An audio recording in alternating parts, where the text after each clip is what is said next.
Exomologiste tokiri oti agathos alleluia. Otis ton neona to eleos aftu alleluia. How are we doing? How are you doing, Bob? Good to see you. Good to see you. Yeah, I see. Hi, how are you? I'm good, thank you. I say thank you for saying God for my boyfriend Billy. Oh, right, okay. Well, I didn't know I'm that. Christian. Oh, thanks be to God, sister. Peace be with you. Wow. I'm praying for him. No, I'm praying for him as well. thank you. We've been to church a few times. Oh, wow. That's brilliant, Billy. But I have said to her, I prefer more traditional church services. Yeah. You should come with me to church. Is it more traditional? It's about as traditional as you can get. Yeah, I just enjoy more orthodox settings. Yeah. Rather than the loud sort of more stage performance modern types. Yeah. You get what I mean? And the thing is, tradition is part and parcel of the course, but it isn't. We've got to make sure that what we don't do is think that it's the tradition that saves us. Yeah. Like, yeah. it's Christ that saves us, but there's nothing wrong with traditions. No, I'm just saying it's a personal preference. Whose microphone was it that's fell off? Do you want to put it back on? Yeah, it's yours that's fell off. Yeah, but you could come to my church. Preference, yeah. Which church did you go to today? I go to an Anglo-Catholic church. So Anglo-Catholic is the church that I go to. So I like your video. I like you say good work. You say where are you from, sister? I'm Brazil. I'm from Brazil. I know too much okay. English, sorry. But ¿Entiendes español? Yes. Vale. Entonces yo puedo hablar español, Sí, hablo español español poquito. contigo y inglés Sí. con él. Estoy muy feliz porque tengo acompañado tu trabajo en parque. Sí. Y creo que Dios tiene como un buen canal para una buena cosa para los otros. Muchas gracias. Creo también que Dios invita you. Sorry. Pongo tú en el camino de my boyfriend Billy. Sí. He necesita de oración. Sí, yo te entiendo. Muchas gracias. Sí, yo te entiendo. Un año me he pedido a Dios que he cambiado los pensamientos de Billy. Vale. Para no believe, no. Yo creo que él eventualmente entiende la iglesia de Cristo, porque él tiene un corazón muy sincero. Muy sincero. Sí. Entonces, cuando una persona tiene el corazón muy sincero, inevitably ellos descubren la verdad. Sí. Vale. Sí. Okay, en inglés para él. Okay, sorry. So, yeah, we were just talking about you. Did you understand? But she prays for me and she wants me to come to Christ. Yes. Yeah. Yes, and I was saying that I think because you've got such a sincere heart, it's inevitable you're going to discover the truth. Because a sincere heart is a heart that's open to truth, and that means that it's going to happen for you, bro. I believe, and I pray. I you know. believe too. But which church did you go to? You don't need to tell me the name or place of the church for its protection. But what kind of church did you go to?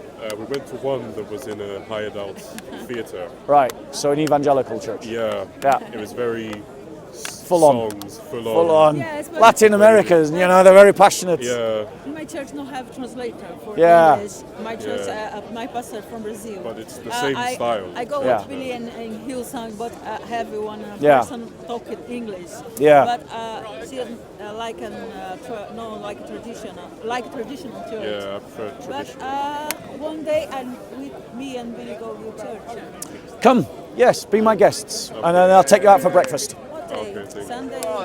Yes, on a Sunday. On a Sunday, on a Sunday, and we'll go en la domingo. Una semana en la futura nosotros vamos para mi iglesia para la misa y por el desayuno después y vamos aquí. Sí. Ves aquí. And Saturday?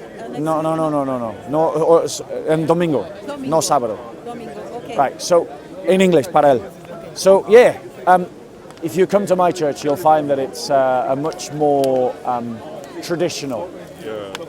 setting. Even though I don't believe in religion, I don't know why. I quite enjoy watching. No problem, my I love. quite enjoy watching like Eastern Orthodox services Yeah. and hymns. I have Yeah. no idea why. I just like it. Well, I mean, the thing is, the point about that there is an interface between truth, custom, and tradition. Yeah. So, for example, Lent is a traditional time of fasting. Yeah. You know, there's no biblical command to observe Lent. There's no biblical command to observe Christmas. Yeah. But the church has developed these deep-rooted traditions. From cultures of like area exclusive, you see influence from the cultures. Well, it's connected to truth. So, for example, there's a truth that says that we can honor any day unto the Lord. And so the church collectively decided we're going to celebrate Christmas. And then that became such a tradition that it just continued over time. But because of culture, you have like Eastern Orthodox celebrate Christmas on a different calendar day to like in Western Europe. That's not a cultural thing. Okay. What happened there was in the 1700s, by the time we get to like 1750, the calendar, the Christian calendar is now out of sync with the seasons. So it was getting to the point where Christmas was getting later into winter and Easter was getting later into summer, and people were going, what's going on? And by this point in the 1750s, we're able to measure time much more accurately. Yeah. And so we recognize that the Julian calendar, which we inherited from Roman times, was no longer accurate to the sun and the moon. Yeah. And so we just updated the calendar, and we knocked off 11 days. Yeah. And so people woke up, I think they did it in like August, September, and they went to bed in August, and then they woke up in September. And there were actually riots, believe it or not. There were riots because people were so ignorant and superstitious that they thought it was like a popish plot to take over the country. And people actually thought that they'd lost 11 days' work. Also, You know. they thought they were being deprived of money. Yeah, they thought they'd be. So there were riots when they changed the calendar, right? But it's just an ignorance. So there's always this relationship between truth, tradition, and then tradition gives rise to culture. So culture is the way that Brazilians celebrate Christmas is different from the way that we do. You know, because ours is a cold culture, theirs is a warm culture. Yeah, of course, yeah. So I don't know. When I lived in Colombia, they had this beautiful, beautiful thing that they did in the lead up to Christmas, which was called the Via de Maria. I'm sorry, I'm singing church at Christmas. I'm singing. Oh, fantastic. Yes. Wonderful. I'm singing. Siempre digo para Billy que no necesita creer en Dios, en Jesús, pero mi creo en Dios, en Jesús, por mí, por ella. Porque un día yo creo que Dios irá al cielo para verte. Sí. Gracias. Right. So coming back to my point. So the Via de Maria, like what they do in Colombia is they light up all candles and they put it out on all the streets because winter's warm there. Yeah. And what happens if everybody comes out at night and they all talk to their neighbours and they all have a bit of a street party, and the idea is that they're illuminating the way for Mary to go to Bethlehem. Now, you just couldn't do that in England, like, because you'd all freeze your balls off, right?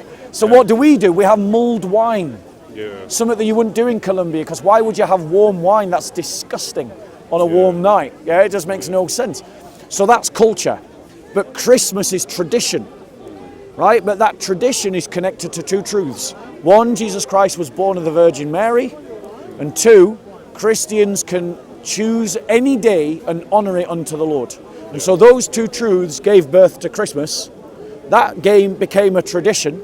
And then that tradition broke down into cultures in different parts of the world.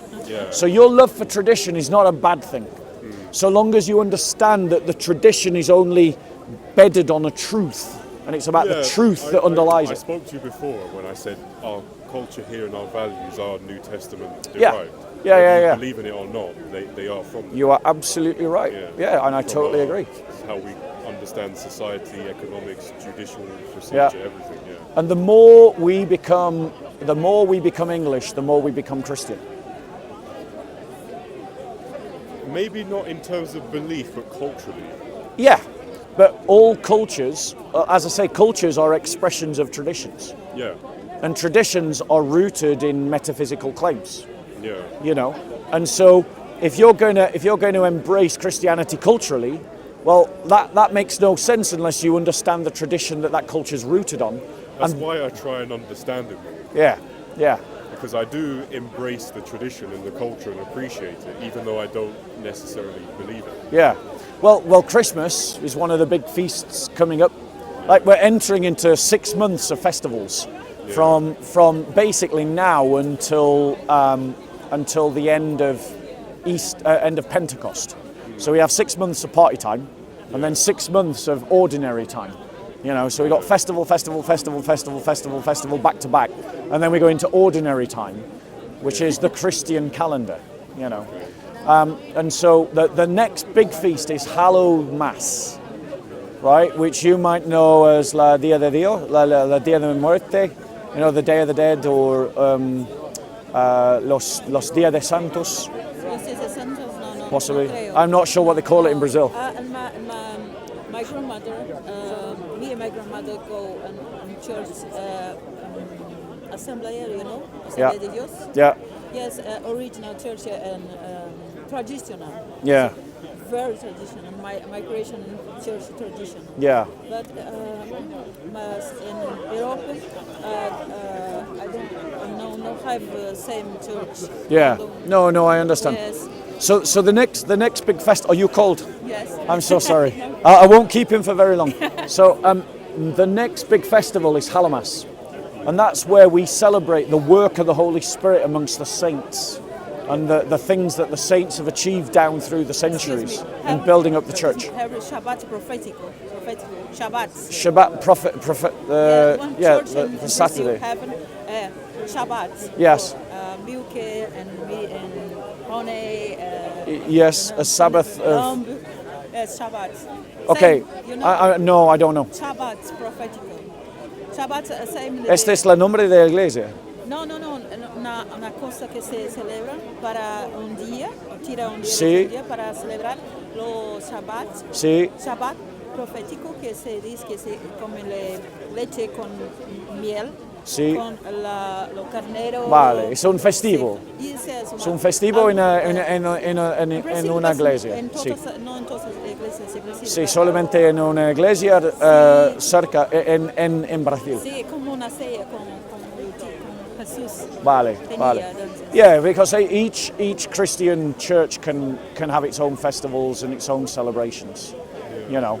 But the Anglican Church, because God bless you, sister. The Anglican Church has its own festivals and its own calendar, which it borrows from the Roman Church, the Roman Rite. So, you know, if you want to weigh into Christianity and into understanding your own culture, if you want to understand that more deeply, learn the calendar. Learn the calendar, and then that gives you a window into English culture. Okay. All right. I'll look into it. And do get in touch with me so we can arrange that church visit and breakfast. I'll send you an email. All right. ¿Tú crees que Jesús nacido en 25 de diciembre o no? Yo no certo si es la señora naciste en la 25 de diciembre, pero es no importante qué día nosotros celebrado la naciste de Jesús, es solamente importante es that we do celebrate, esta celebración. Vale, porque teniendo un día para madre, para padre, para Jesús. Sí, but so I celebrate on the 25th. Sí. Yo celebrado la nacida de Jesús en la día 25 de diciembre. Me too. Vale. Okay, la paz de Jesús. Oh, please You look see who at I it. saw last week. Who did you see? The guy, he used to be Muslim. I used to pray with him when I was Muslim. He's Tariq. now a deacon. Oh, in the yeah, Orthodox yeah, Church. yeah, I saw him yeah, after yeah. About 7 years. Billy, the thing is there's loads of Muslims becoming Christians in this park. Yeah, Like that. most of the ex-Muslims I know tend to be atheist or agnostic. Yeah. I in my experience, that's a stage. Lots of Christians that I know who used to be Muslim go through a phase where they're atheist or agnostic before they become Christian. Okay. That's why I'm confident, bro. Like, you're following the same pattern as... Sorry, one picture with me. Thank you. Yes, if you want. Just one picture. I'll take a picture. I actually would like to know. I'm a big fan. Can I take a picture? Yeah, of course. Thank you. Oh, sorry. I've gone from being an evangelist to a tourist attraction. It's quite annoying. Two Christian, I would have also a one theological Christian. question for you. 1 minute. It's very well. There we go. Good to see you. Speak to you soon. A paz de Jesus. See you. Take care. Speak to you soon. I'll contact Thank you you so this much. week. Yeah, let's do it. Let's do it. I like when with you one day you explain it a long time for me. I like it. Sí. Podemos. Gracias. Podemos. En español. Oh, I was Vale. going to say about Tarek. Yeah. You know what happened after he stopped shouting so much? Yes. He used to speak to me towards the end of each day at the park. Yeah. And would ask me questions about Islam historically. Yeah. And then next week he'd come back and go, "Yeah, bro, I looked into what you said. It's true actually, and it's well known in academia. Yeah. It's getting more and more." And then it got to a point where we were talking about jokes people make about Islam. Yeah. And I said, yeah, another one people say is Muhammad, police be upon him. Yeah. And when he heard it, he giggled. And I went, that's when I knew, I was like, I don't think he believes in it anymore. Yeah. Once you're able to laugh at it, that's Well, when exactly. And this is the thing, is that I know for a fact that there are lots of Muslims becoming Christians in this park. Yeah. And because of this park. You know, Muslims think that Muslims aren't converting, but they are. And I fully expect one day you're going to be stood here Funnily enough, with me, I don't know if defending you've the seen- gospel there's- and arguing, There's fighting for the There's kingdom. a Muslim American psychologist, Yeah. and he actually admitted that 80% of converts leave in the first 2 years. Yeah. In America, like the turnover is nearly 50%. I think, Here in the UK, it's I less, think but 40. young Muslims, the apostasy rate was in 2014, it was 24% for Yeah. a year. Yeah. I think it's gone up now. Yeah, it's going up. And funnily enough, America has the most educated Muslim population on earth. Yeah. It seems Yeah. like where there's more education, more access to academia and information and debate, Yeah. the more people are like, I can't believe this anymore. Well, that was the Iranians' mistake, is that they actually cared about their people enough to educate them. Yeah. Yeah. Anyway, God bless. Take care. Peace with you.